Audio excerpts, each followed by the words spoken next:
नमस्कार मित्रांनो. सद स सफरचंद गुरु यूट्यूब चॅनलवरती आपलं स्वागत आहे.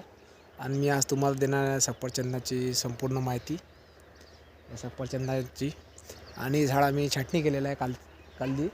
आणि ह्याच्यातमध्ये हे सफरचंदाचे हे दिसते तुम्हाला, हे फांदी हे सरळ म्हणजे कायसाठी ठेवलेलं आहे माहिती आहे का? याला हवा पाणी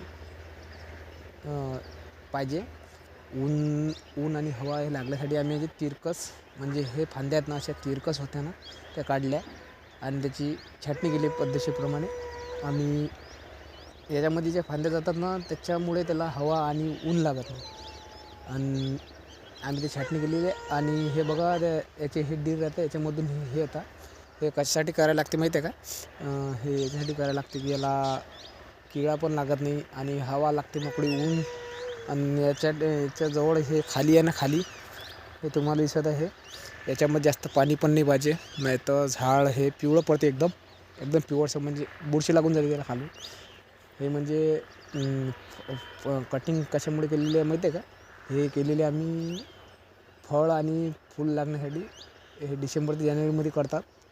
आम्ही जिथून हे रोप आणला आहे, आम्ही त्यांच्याशी संपर्क साधतो आणि त्यांना विचारतो. आम्ही पहिल्यांदाच लावला. आमच्या बुलढाणा जिल्ह्यात हे पहिल्यांदा सफरचंदाचं शेत आहे आणि आम्ही हा प्रयोग करून पाहिला सफरचंदाचा. आणि हा बाग आहे 3 एकर. तर याच्यामध्ये 1000 कलम लावलेली आम्ही सफरचंदांच्या झाडाची. हे बघा, तर याचे हे फांदी आहे ना, याला आम्ही बुरशीनाशक लावलेलं आहे अशा प्रकारे. कारण की याला बुरशीनाशक पाहिजे, नाही तर याला ते कट्टा आहे ना, याला हे मुंग्या झोंबतात लवकर. कारण की झाड गोड आहे सफरचंदाचं. आणि हे झाडे आहेत अन्नाचे, सफरचंदाचे झाड आहेत.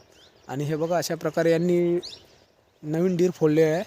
हे बघू शकता आपण मित्रांनो, डीर फोडलेलं आहे, हे बघू शकता. ह्या 2 फांद्या आम्ही सरळ ठेवलेल्या आहे. आणि ह्या जमिनीला वाकलेल्या आहेत ह्या फांद्या आहेत की नाही, ह्या फांद्या आम्ही छाटून हे केलेल्या आहेत. कारण की ह्या जमिनीच्या खाली जातात, ह्या काही आपल्या उपयोगाच्या नाही. कारण की इथूनच त्याला छाटणी केलेली आहे वरच्या याच्यासाठी.